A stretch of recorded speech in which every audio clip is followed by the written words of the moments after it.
इस वीडियो में हम आपको कुरान पाक की दो अजीम और बाबरकत सूरतें सुनाने जा रहे हैं, सूरह यासीन और सूरह रहमान। अगर आप इन दोनों सूरतों को सिर्फ एक मरतबा भी दिल से सुन लें तो इंशाअल्लाह अल्लाह आपके बिगड़े हुए काम बनना शुरू हो जाएंगे। दोस्तों, सूरह यासीन को कुरान का दिल कहा जाता है और सूरह रहमान दिलों को सुकून देने वाली सूरत है। ये ऐसी बाबरकत सूरत है कि जिस नेक मकसद के लिए भी सुना जाए अल्लाह के हुक्म से वो मकसद पूरा हो जाता है। जिस घर में इन सूरतों की तिलावत होती है वहाँ बेशुमार बरकतें नाजिल होती हैं और अल्लाह ताला उस घर के लोगों को परेशानियों और मुसीबतों से महफूज रखता है। अगर आप रोज़ाना सूरह यासीन और सूरह रहमान सुनने का मामूल बना लें तो कामयाबी आपका मुक़द्दर बन सकती है। अगर आपको लगता है कि आपके घर या कारोबार पर किसी का नज़र है, रिज़्क़ में तंगी है, तो अपने घर या दुकान में इन सूरतों को चलाएं। इंशाअल्लाह बुरी नज़र, जादू और दिगर मनफी असरात ख़त्म हो जाएंगे और रिज़्क़ में बेपनाह बरकत होगी। याद रखें, इन सूरतों को सिर्फ सुनना है, लेकिन शर्त यह है सुनना शुरू करें तो मुकम्मल सुनें, अधूरा ना छोड़ें। अगर आप कुरान पाक से मोहब्बत करते हैं तो इस वीडियो को अभी लाइक करें। आखिर में दुआ है कि या अल्लाह, जो लोग सूरह यासीन और सूरह रहमान को मुकम्मल सुनते हैं अपनी रहमत से उनकी तमाम परेशानियां दूर फरमा, उनके बिगड़े हुए काम बना दे और उनकी जायज़ हाजात को पूरा फरमा। आमीन। दोस्तों, कमेंट में आमीन ज़रूर लिखें, क्या पता किसकी ज़ुबान से निकली दुआ कबूल हो जाए। आप अपने दिल में नेक मकसद रखकर इन मुबारक सूरतों को सुने। बिस्मिल्लाहिर्रहमानिर्रहीम। यासीन वल क़ुरआनिल हकीम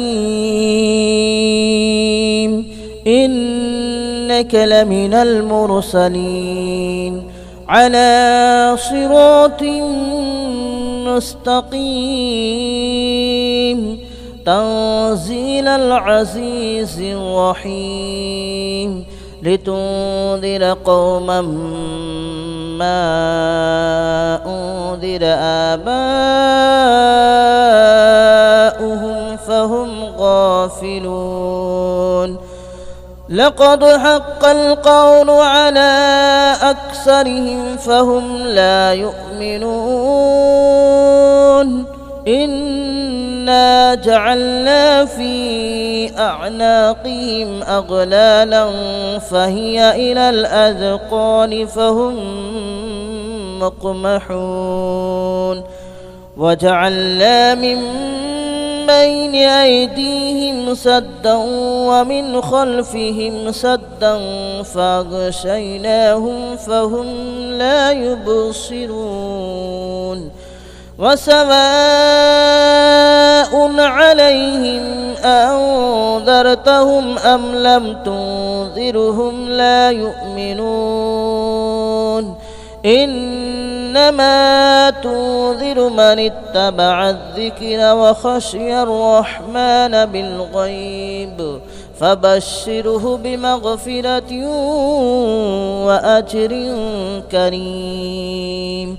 इन्ना नहनु नुह्यिल मौता व नक्तुबु मा क़द्दमू व आसारहुम व कुल्ल शैइन अहसयनाहु फ़ी इमामिन मुबीन। वضرب लहुम मसलन अस्हाबल क़रियह إذ جاءها المرسلون إذ أرسلنا إليهم اثنين فكذبوهما فعززنا بثالث فقالوا إنا إليكم مرسلون قالوا ما أنتم إلا بشر مثلنا وما أنزل الرحمن من شيء إن أنتم إلا تكذبون قالوا ربنا يعلم إنا إليكم لمرسلون وما علينا إلا البلاغ المبين قالوا إنا تطيرنا بكم لئن لم تنتهوا لنرجمنكم وليمسنكم منا عذاب أليم قالوا طائركم معكم أئن ذكرتم بل أنتم قوم مسرفون وجاء من أقصى المدينة رجل يسعى قال يا قوم اتبعوا المرسلين اتبعوا من لا يسألكم أجرا وهم مهتدون وما لي لا أعبد الذي فطرني وإليه ترجعون أأتخذ من دونه آلهة إن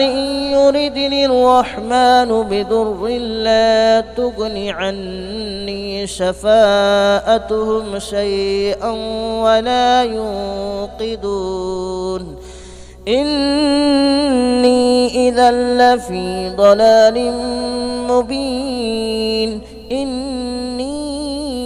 آمنت بربكم فاسمعون قيل ادخل الجنة قال يا ليت قومي يعلمون بما غفر لي ربي وجعلني من المكرمين وما أنزلنا على قومه من بعده من جود من السماء وما كنا منزلين إن كانت إلا صيحة واحدة فإذا هم خامدون يا حسرة على العباد ما يأتيهم من رسول إلا كانوا به يستهزئون ألم يروا كم أهلكنا قبلهم من القرون أنهم إليهم لا يرجعون وإن كل لما جميع لدينا محضرون وآية لهم الأرض الميتة أحييناها وأخرجنا منها حبا فمنه يأكلون وجعلنا فيها جنات من نخيل وأعناب وفجرنا فيها من العيون ليأكلوا من ثمره وما عملته أيديهم أفلا يشكرون سبحان الذي خلق الأزواج كلها مما تنبت الأرض ومن أنفسهم ومما لا يعلمون وآية لهم الليل نسلخ منه النهار فإذا هم مظلمون والشمس تجري لمستقر لها ذلك تقدير العزيز العليم والقمر قدرناه منازل حتى عاد كالعرجون القديم لا الشمس ينبغي لها أن تدرك القمر ولا الليل سابق النهار وكل في فلك يسبحون وآية لهم ألا حملنا ذريتهم في الفلك المشحون وخلقنا لهم من مثله ما يركبون وإن نشأ نغرقهم فلا صريخ لهم ولا هم ينقذون إلا رحمة منا ومتاعا إلى حين وإذا قيل لهم اتقوا ما بين أيديكم وما خلفكم لعلكم ترحمون وما تأتيهم من آية من آيات ربهم إلا كانوا عنها معرضين وإذا قيل لهم أنفقوا مما رزقكم الله قال الذين كفروا للذين آمنوا أنطعم من لو يشاء الله أطعمه إن أنتم إلا في ضلال مبين ويقولون متى هذا الوعد إن كنتم صادقين ما ينظرون إلا صيحة واحدة تأخذهم وهم يخصمون فلا يستطيعون توصية ولا إلى أهلهم يرجعون ونفخ في الصور فإذا هم من الأجداث إلى ربهم ينسلون قالوا يا ويلنا من بعثنا من مرقدنا هذا ما وعد الرحمن وصدق المرسلون إن كانت إلا صيحة واحدة فإذا هم جميع لدينا محضرون فاليوم لا تظلم نفس شيئا ولا تجزون إلا ما كنتم تعملون إن أصحاب الجنة اليوم في شغل فاكهون هم وأزواجهم في ظلال على الأرائك متكئون لهم فيها فاكهة ولهم ما يدعون سلام قولا من رب رحيم وامتازوا اليوم أيها المجرمون ألم أعهد إليكم يا بني آدم ألا تعبدوا الشيطان ألم أعهد إليكم يا بني آدم ألا تعبدوا الشيطان إنه لكم عدو مبين وأن اعبدوني هذا صراط مستقيم ولقد أضل منكم جبلا كثيرا أفلم تكونوا تعقلون هذه جهنم التي كنتم توعدون اصلوها اليوم بما كنتم تكفرون اليوم نختم على أفواههم وتكلمنا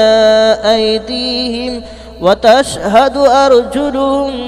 بما كانوا يكسبون ولو نشاء لطمسنا على أعينهم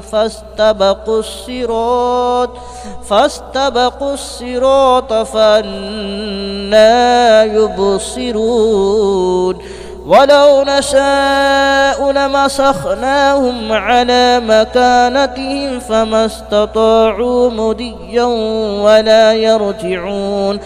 ومن نعمره ننكسه في الخلق أفلا يعقلون وما علمناه الشعر وما ينبغي له إن هو إلا ذكر وقرآن مبين لينذر من كان حيا ويحق القول على الكافرين أولم يروا أنا خلقنا لهم مما عملت أيدينا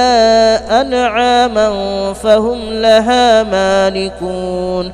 وذللناها لهم فمنها ركوبهم ومنها يأكلون ولهم فيها منافع ومشارب أفلا يشكرون واتخذوا من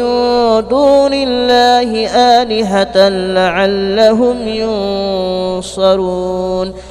لا يستطيعون نصرهم وهم لهم جند محضرون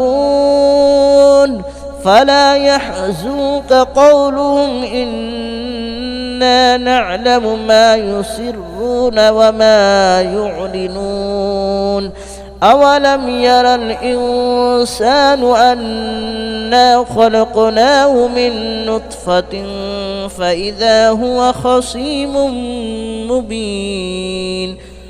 وضرب لنا مثلا ونسي خلقه قال من يحيي العظام وهي رميم قل يحييها الذي أنشأها أول مرة وهو بكل خلق عليم الذي جعل لكم من الشجر الأخضر نارا فإذا أنتم منه توقدون أوليس الذي خلق السماوات والأرض بقادر على أن يخلق مثلهم بلى وهو الخلاق العليم إنما أمره إذا أراد شيئا أن يقول له كن فيكون فسبحان الذي بيده ملكوت كل شيء وإليه ترجعون بسم الله الرحمن الرحيم الرحمن علم القرآن خلق الإنسان علمه البيان الشمس والقمر بحسبان والنجم والشجر يسجدان والسماء رفعها ووضع الميزان ألا تطغوا في الميزان وأقيموا الوزن بالقسط ولا تخسروا الميزان والأرض وضعها للأنام فيها فاكهة والنخل ذات الأكمام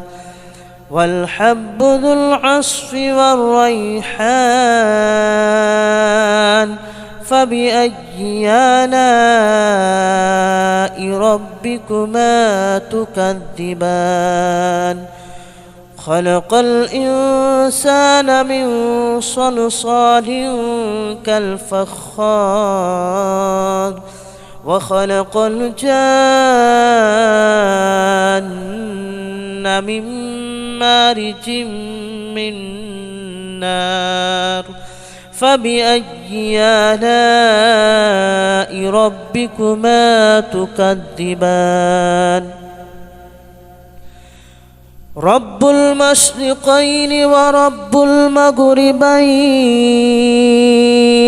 فبأي آلاء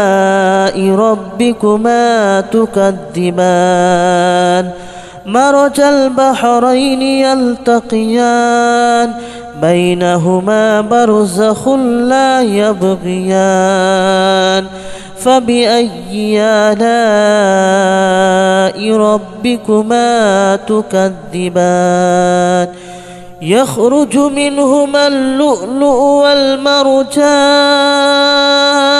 فبأي آلاء ربكما تكذبان وله الجوار المنشآت في البحر كالأعلام فبأي آلاء ربكما تكذبان كل من عليها فان ويبقى وجه ربك ذو الجلال والإكرام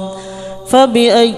آلاء ربكما تكذبان يسأله من في السماوات والأرض كل يوم هو في شأن فبأي آلاء ربكما تكذبان سنفرغ لكم أيها الثقلان فبأي آلاء ربكما تكذبان يا معشر الجن والإنس إن استطعتم أن تنفذوا من أقطار السماوات والأرض فانفذوا لا تنفذون إلا بسلطان فبأي آلاء ربكما تكذبان يرسل عليكما شواظ من نار ونحاس فلا تنتصران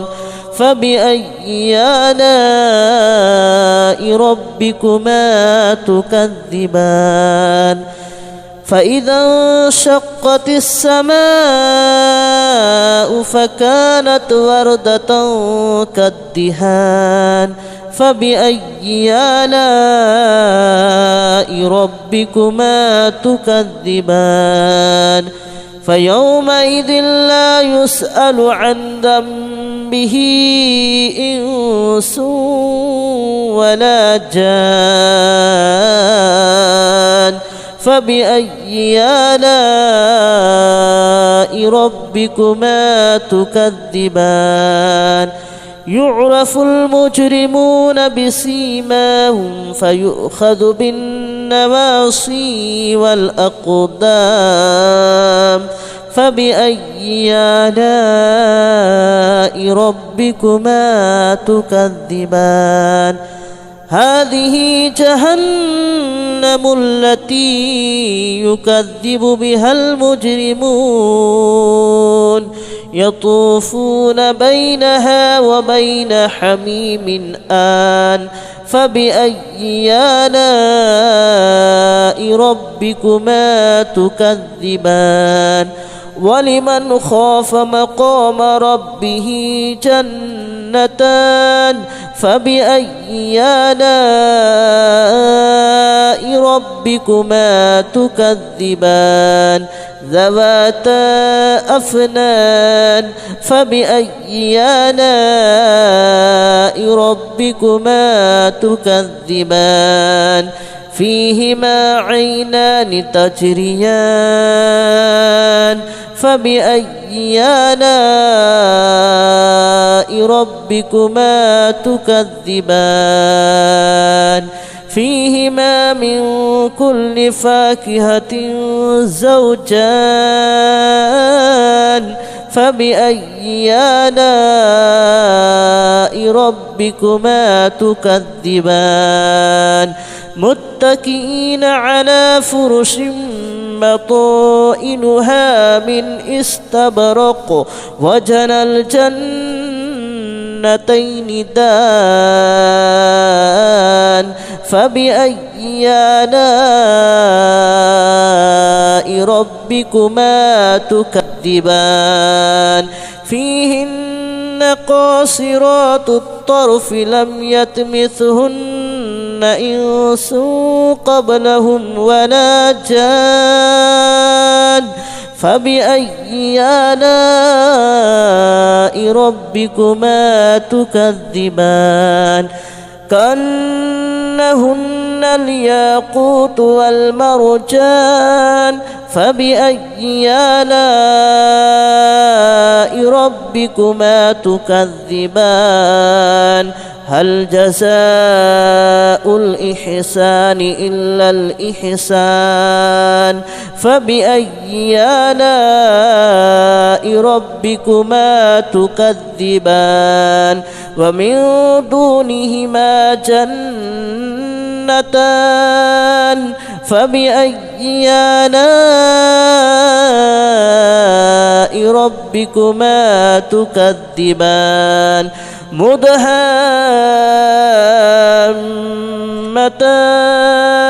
فبأي آلاء ربكما تكذبان فيهما عينان نضاختان فبأي آلاء ربكما تكذبان فيهما فاكهة ونخل ورمان فبأي آلاء ربكما تكذبان فيهن خيرات حسان فبأي آلاء ربكما تكذبان حور مقصورات في الخيام فبأي آلاء ربكما تكذبان لم يطمثهن إنس قبلهم ولا جان فبأي آلاء ربكما تكذبان متكئين على رفرف خضر وأبقري حسان فبأي آلاء ربكما تكذبان تبارك اسم ربك ذي الجلال والإكرام بسم الله الرحمن الرحيم إذا وقعت الواقعة ليس لوقعتها كاذبة خافضة رافعة إذا رجت الأرض رجا وبست الجبال بسا فكانت هباء منبثا وكنتم أزواجا ثلاثة فأصحاب الميمنة ما أصحاب الميمنة وأصحاب المشأمة ما أصحاب المشأمة والسابقون السابقون أولئك المقربون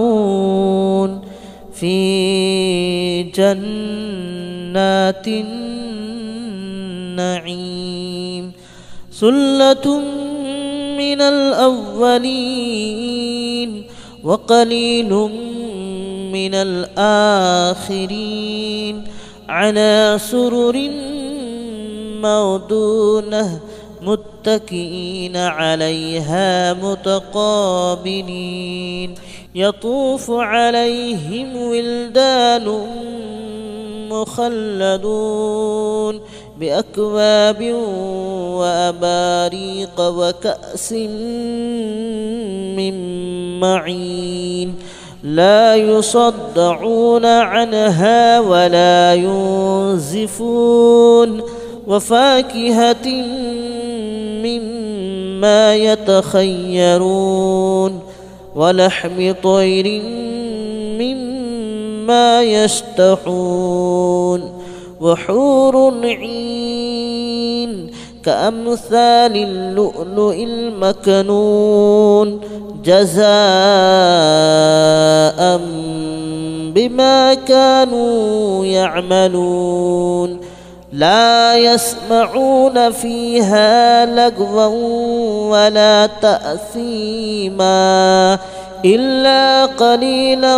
سلاما سلاما وأصحاب اليمين ما أصحاب اليمين في سدر مخدود وطلح منضود وظل ممدود وماء مسكوب وفاكهة كثيرة لا مقطوعة ولا ممنوعة وفرش مرفوعة إنا أنشأناهن إن شاء فجعلناهن أبكارا عربا أترابا لأصحاب اليمين ثلة من الأولين وثلة من الآخرين وأصحاب الشمال ما أصحاب الشمال في سموم وحميم وظل من يحموم لا بارد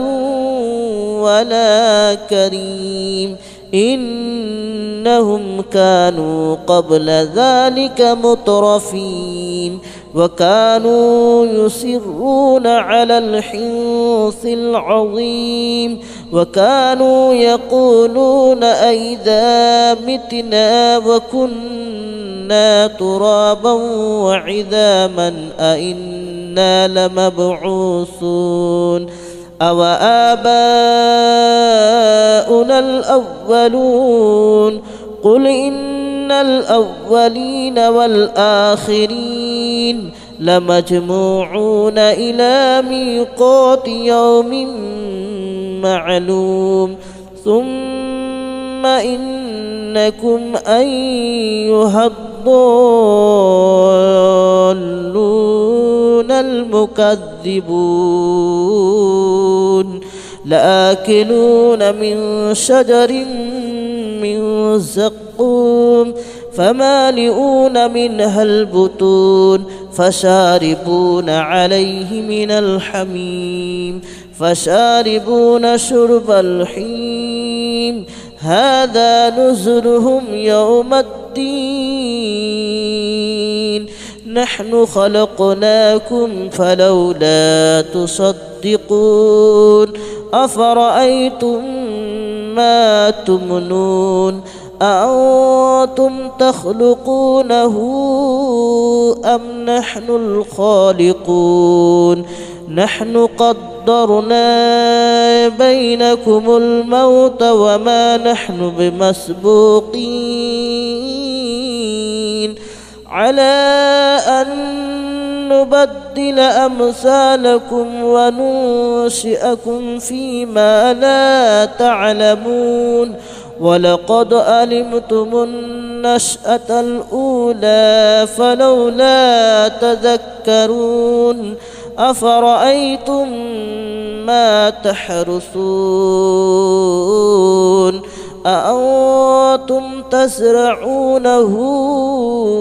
أم نحن الزارعون لو نشاء لجعلناه هطاما فظلتم تفكهون إنا لمغرمون بل نحن محرومون أفرأيتم الماء الذي تشربون أأنتم أنزلتموه من المزن أم نحن المنزلون لو نشاء جعلناه أجاجا فلولا تشكرون أفرأيتم النار التي تورون أأنتم أنشأتم شجرتها أم نحن المنشئون نحن جعلناها تذكرة ومتاعا للمتقين نحن جعلناها تذكرة ومتاعا للمقوين فسبح باسم ربك العظيم فلا أقسم بمواقع النجوم وإنه لقسم لو تعلمون عظيم إنه لقرآن كريم في كتاب مكنون لا يمسه إلا المطهرون تنزيل من رب العالمين أفبهذا الحديث أنتم مدهنون وتجعلون رزقكم أنكم تكذبون فلولا إذا بلغت الحلقوم وأنتم حينئذ تنظرون ونحن أقرب إليه منكم ولكن لا تبصرون فلولا إن كنتم غير مدينين ترجعونها إن كنتم صادقين فأما إن كان من المقربين فروح وريحان وجنة نعيم وأما إن كان من أصحاب اليمين فسلام لك من أصحاب اليمين وأما إن كان من المكذبين الضالين فنزل من حميم وتصلية جحيم إن هذا لهو حق اليقين فسبح باسم ربك العظيم بسم الله الرحمن الرحيم ياسين والقرآن الحكيم إنك لمن المرسلين على صراط مستقيم تنزيل العزيز الرحيم لتنذر قوما ما أنذر آباؤهم فهم غافلون لقد حق القول على أكثرهم فهم لا يؤمنون إنا جعلنا في أعناقهم أغلالا فهي إلى الأذقان فهم مقمحون وجعلنا من بين أيديهم سدا ومن خلفهم سدا فأغشيناهم فهم لا يبصرون وسواء عليهم أنذرتهم أم لم تنذرهم لا يؤمنون إنما تنذر من اتبع الذكر وخشي الرحمن بالغيب فبشره بمغفرة وأجر كريم. إنا نحن نحيي الموتى ونكتب ما قدموا وآثارهم وكل شيء أحصيناه في إمام مبين. واضرب لهم مثلا أصحاب القرية إذ جاءها المرسلون إذ أرسلنا إليهم 2 فكذبوهما فعززنا بثالث فقالوا إنا إليكم مرسلون. قالوا ما أنتم إلا بشر مثلنا وما أنزل الرحمن من شيء إن أنتم إلا تكذبون. قالوا ربنا يعلم إنا إليكم لمرسلون وما علينا إلا البلاغ المبين. قالوا إنا تطيرنا بكم لئن لم تنتهوا لنرجمنكم وليمسنكم منا عذاب أليم. قالوا طائركم معكم أئن ذكرتم بل أنتم قوم مسرفون. وجاء من أقصى المدينة رجل يسعى قال يا قوم اتبعوا المرسلين اتبعوا من لا يسألكم أجرا وهم مهتدون. وما لي لا أعبد الذي فطرني وإليه ترجعون. أأتخذ من دونه آلهة إن يردني الرحمن بضر لا تغن عني شفاءتهم شيئا ولا ينقذون. إني إذا لفي ضلال مبين. إني آمنت بربكم فاسمعون. قيل ادخل الجنة قال يا ليت قومي يعلمون بما غفر لي ربي وجعلني من المكرمين. وما أنزلنا على قومه من بعده من جود من السماء وما كنا منزلين. إن كانت إلا صيحة واحدة فإذا هم خامدون. يا حسرة على العباد ما يأتيهم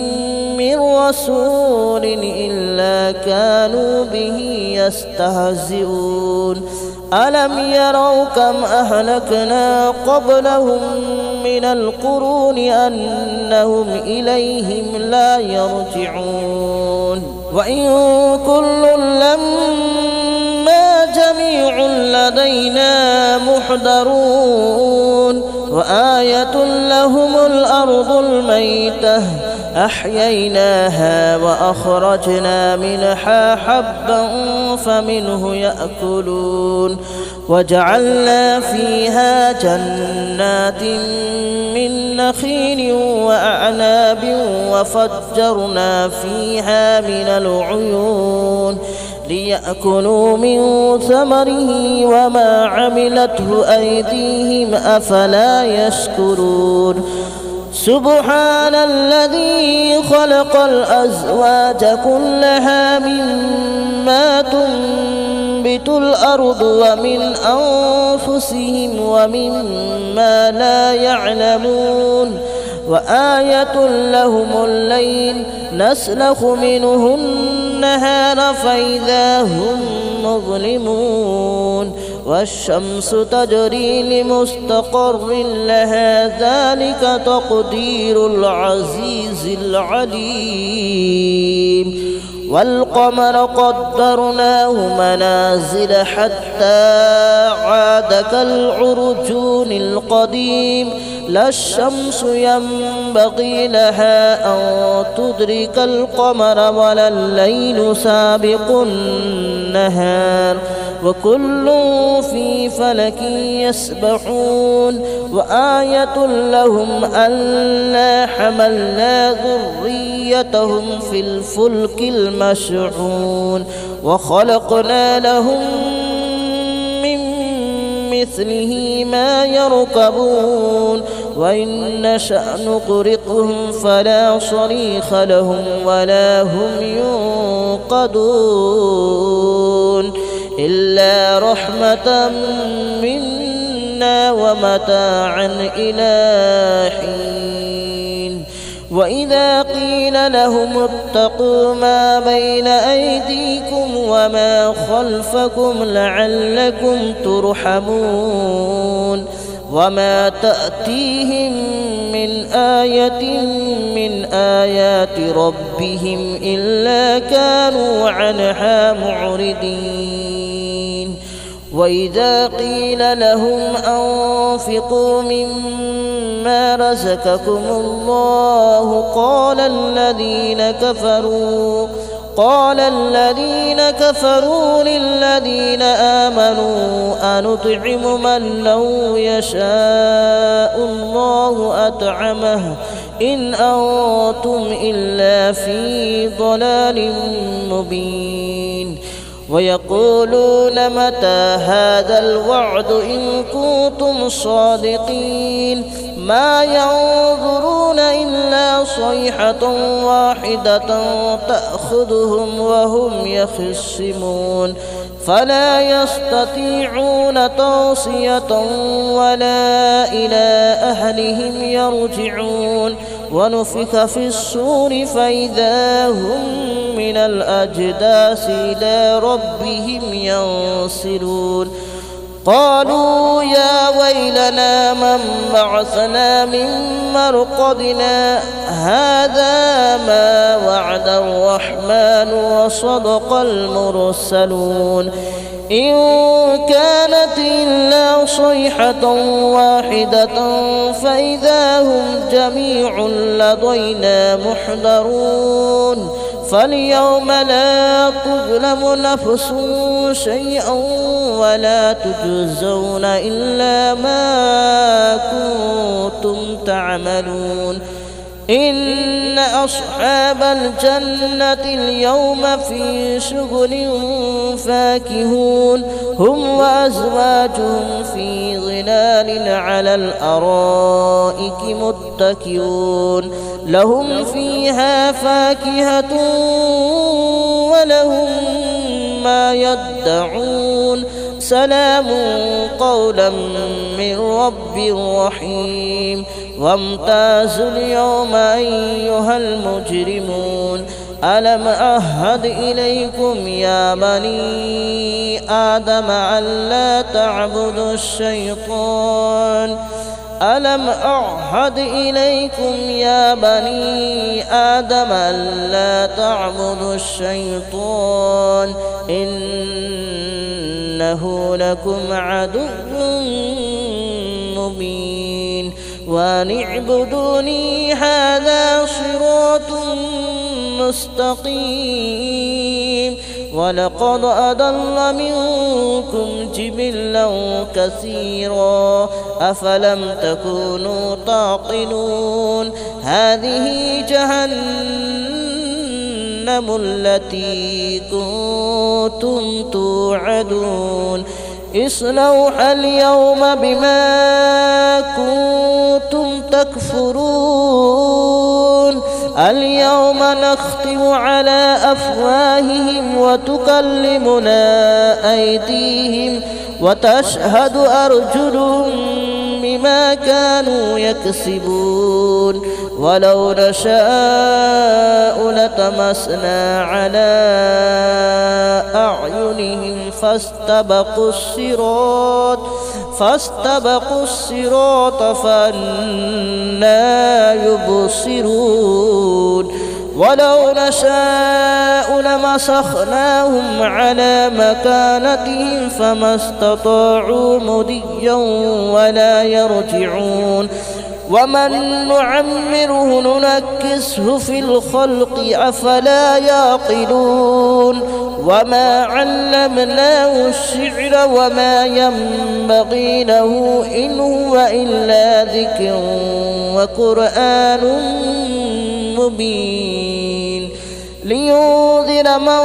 كان حيا ويحق القول على الكافرين أولم يروا أنا خلقنا لهم مما عملت أيدينا أنعاما فهم لها مالكون وذللناها لهم فمنها ركوبهم ومنها يأكلون ولهم فيها منافع ومشارب أفلا يشكرون واتخذوا من دون الله آلهة لعلهم ينصرون لا يستطيعون نصرهم وهم لهم جند محضرون